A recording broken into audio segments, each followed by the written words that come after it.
Assalamualaikum warahmatullahi wabarakatuh. Kami dari kelas Manajemen Risiko Bencana B yang akan membahas mengenai apa penyebab dari maraknya kebakaran di kawasan padat penduduk, dampak yang diberikan, serta cara pencegahan yang dapat dilakukan.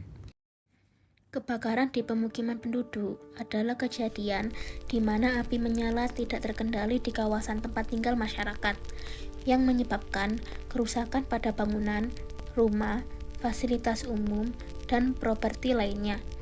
Kebakaran ini terjadi di lingkungan yang dihuni oleh warga dan umumnya melibatkan rumah-rumah warga.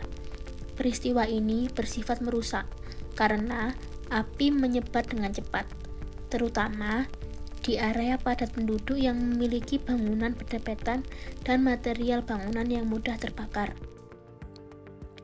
Secara umum, kebakaran di pemukiman tidak hanya menimbulkan kerusakan fisik dan material, tetapi juga mengganggu ketertiban sosial, mengancam keselamatan jiwa manusia, serta menimbulkan dampak psikologis bagi masyarakat yang terdampak.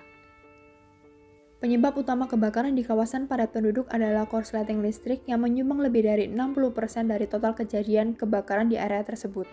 Korsleting listrik ini sering terjadi karena penggunaan instalasi listrik yang tidak sesuai standar, seperti kabel yang sudah tua, penggunaan stop kontak secara berlebihan, serta meteran listrik yang tidak mampu menampung beban listrik yang tinggi akibat banyaknya perangkat yang digunakan secara bersamaan. Faktor lain termasuk kepadatan bangunan yang membuat api mudah menyebar, penggunaan material mudah terbakar seperti kayu dan triplex, akses terbatas bagi petugas pemadam kebakaran karena tata kota yang padat juga memperlambat penanganan. Pencegahan perlu dilakukan dengan perbaikan instalasi listrik, pengawasan ketat terhadap penggunaan alat listrik, serta penataan pemukiman agar lebih aman dari risiko kebakaran. Kebakaran yang terjadi di pemukiman padat penduduk dapat menimbulkan beberapa dampak serius, seperti yang pertama yaitu adanya kerusakan bangunan. Pemukiman padat penduduk biasanya jarak antar rumah saling berdekatan dengan bahan yang mudah terbakar. Yang kedua yaitu adanya pencemaran udara.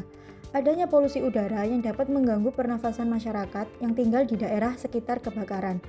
Yang ketiga yaitu timbulnya korban jiwa akibat sulitnya jalur evakuasi, terutama bagi lansia, anak-anak, dan disabilitas.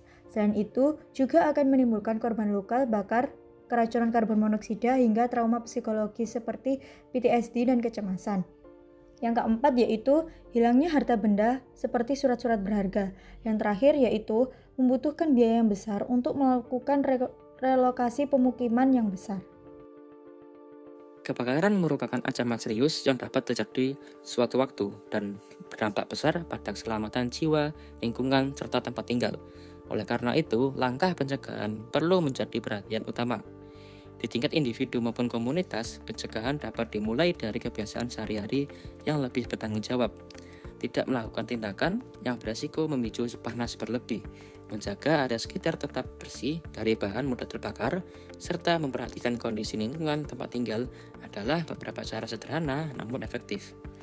Pemerintah berperan penting dalam mendukung upaya pencegahan ini melalui peraturan yang mengatur tata ruang aman, penyediaan fasilitas umum yang memperhatikan aspek keselamatan, serta penyampaian informasi yang mudah dipahami dan dapat diakses oleh masyarakat, sehingga risiko terjadinya kebakaran ini dapat ditekan sejak dini. Selain itu, masyarakat juga memiliki peran yang tak kalah penting, menjaga kebersihan lingkungan, tidak membuang putu rokok sembarangan, memantau aktivitas yang berpotensi membahayakan, dan saling mengingatkan antar warga merupakan bentuk kontribusi nyata dalam mencegah terjadinya kebakaran.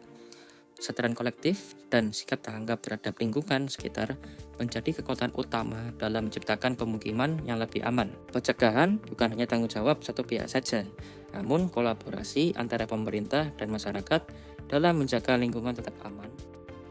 Saat kebakaran terjadi di pemukiman padat, titik pertama menjadi sangat krusial. Masyarakat harus segera bertindak cepat, matikan sumber listrik dan gas jika masih memungkinkan, lalu evakuasi diri dan keluarga melalui jalur terdekat yang aman. Jangan sibuk menyelamatkan barang, utamakan nyawa.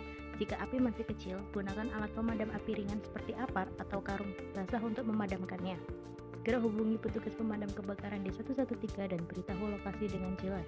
Pemerintah daerah wajib memastikan edukasi kebencanaan rutin dilakukan di lingkungan yang rawan menyediakan jalur evakuasi yang terbuka, serta menyiapkan pos siaga dan sistem alarm dini. Sosialisasi panduan praktis kebakaran seperti titik kumpul aman dan cara penggunaan APAR harus diberikan secara berkala, termasuk simulasi evakuasi. Ingat, kesiapsiagaan dan pengetahuan bisa menyelamatkan banyak nyawa. Jangan panik, bertindak cepat dan terarah. Terima kasih telah menyaksikan video ini sampai selesai. Semoga informasi yang kami sampaikan dapat bermanfaat dan bisa meningkatkan kewaspadaan kita bersama. Terima kasih atas perhatian Anda. Tetap waspada dan jaga keselamatan.